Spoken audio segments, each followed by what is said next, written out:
Hi friends, good morning friends. காலையில் பாருங்களேன், 8 மணி ஆகுது. இன்னும் நம்மளுக்கு வானம் மேக மூட்டத்தோடவே இருக்கு பாருங்களேன். இதில் நம்ம ஒரு சூடாக ஆவரி போக ஒரு இட்லியும் ஒரு புதினா சட்னியும் சாப்பிட்டா எப்படி இருக்கும் பாருங்களேன். அல்டிமேட்டாக இருக்கும்ல. வாங்க ஃப்ரெண்ட்ஸ் சாப்பிட்லாம். நான் இப்போ சட்னி எப்படி செய்யறதுன்றதை பார்க்கலாம். சட்னிக்கு ஒரு கடாய் வச்சுட்டேன். இட்லி பாத்திரத்தில் இட்லி வச்சுட்டேன். இட்லி வெந்துட்டு இருக்கு.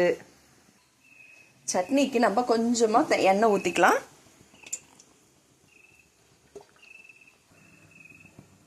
ரொம்ப சிம்பிளாக செய்யறதான். கொஞ்சமாக நம்ம கடலைப்பருப்பு போட்டுக்கலாம். இது கூடவே நம்ம ஆனியன் சேர்த்துக்கலாம்.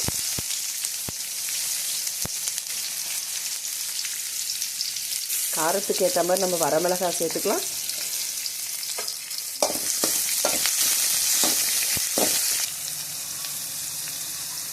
தேவையான அளவு உப்பு போட்டுக்கலாம். தக்காளி ஆட் பண்ணிட்டேன். ஒரு பொடி புதினா போட்டேன். வேறு எதுவுமே தேவையில்லைங்க. இந்த சட்னி சாப்பிட்டு பாருங்களேன். உங்களுக்கு அப்படியே இட்லி எடுத்துக்குவா இன்னும் கொஞ்சம் இன்னும் ஒன்று வைங்க, இன்னும் ஒன்று வைங்க, சாப்பிட்டுட்டே இருப்பீங்க. அவ்வளோ டேஸ்ட்டாக இருக்கும் பாருங்கள். இதை நம்ம மிக்சியில் மாற்றிக்கலாம், ஜாரில் மாற்றிக்கலாம். மாற்றிட்டு நம்ம இதை கிரைண்ட் பண்ணிடலாம். கிரைண்ட் பண்ணிவிட்டு ஒரு தாளிப்பு கொடுத்துடலாம். கடாயில் எண்ணெய் வச்சுட்டேன். உளுந்து கடுகு போட்டுக்கிட்டேன். அந்த கடாயே ஏங்க வேஸ்ட் பண்ணணும் பாத்திரத்தை.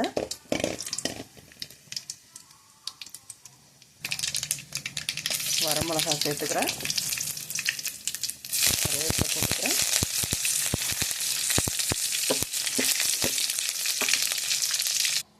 தாளிப்பு போட்டுக்கினேன். நான் தண்ணியாக தாங்க வச்சுட்டேன். இது தண்ணியாக சாப்பிட்டா தாங்க நல்லாயிருக்கும்.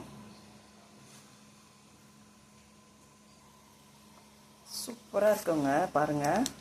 அப்படியே இட்லியை வச்சுட்டு சாப்பிடும் போது அப்படியே இட்லி பக்கத்தில் சைடில் வச்சுலாம் சாப்பிடக்கூடாதுங்க. மேலே அப்படியே தண்ணியாக அப்படியே ஊற்றி அப்படி சாப்பிடணும். அப்படி கலந்து கரைச்சி இட்லியை கரைச்சி அடிக்கணுங்க. சூப்பராக இருக்குங்க. காலையில் ரொம்ப அழகாக இருக்குங்க. பார்க்கறதுக்கே ரொம்ப அழகாக இருக்கும் பாருங்கள். எங்கள் வீட்டில் ஃபுல்லாகவே என்னை சுற்றி இயற்கையாக தாங்க இருங்க. ரொம்ப அழகாக இருக்குங்க. எல்லாருமே வாங்க ஃப்ரெண்ட்ஸ், ஒரு நாளைக்கு நம்ம என்ஜாய் பண்ணலாம். உங்களுக்கு தேவையானதெல்லாம் நான் சமைச்சு தரேன். நீங்களாம் சாப்பிட்டு ரொம்ப நல்லா இருக்கா, எப்படி இருக்குன்றதை நீங்கள் சொல்லுவீங்க. வாங்க ஃப்ரெண்ட்ஸ். இட்லி பாத்திரத்துலேருந்து எடுத்துடலாம். இப்போ இட்லியை தட்டில் ட்ரான்ஸ்ஃபர் பண்ணி இட்லி தட்டில் வச்சுட்டேன். இப்போ நம்ம சட்னியை புதினா தக்காளி வெங்காயம் சட்னி எப்படி இருக்குது பாருங்கள். இப்படி தாங்க ஊற்றி சாப்பிட்ணும். சும்மா சூப்பராக இருக்கும். வாங்க ஃப்ரெண்ட்ஸ் சாப்பிட்லாம். இட்லி கூட ரொம்ப பூவாட்டம் இருக்குங்க.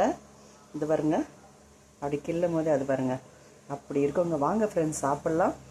சூப்பரான ஒரு டிஃபன், மார்னிங் டிஃபன் ரெடி ஆயிடுச்சு. எல்லாருமே வாங்க ஃப்ரெண்ட்ஸ் சாப்பிட்லாம். இயற்கை சூழ்ந்த மாதிரி இருக்கிற இடத்துல நம்மளாம் வாழ்ந்தோம்னாவே நம்மளுக்கு சந்தோஷமான லைஃப் கிடைக்குங்க ஃப்ரெண்ட்ஸ். தேங்க்யூ, பாய்.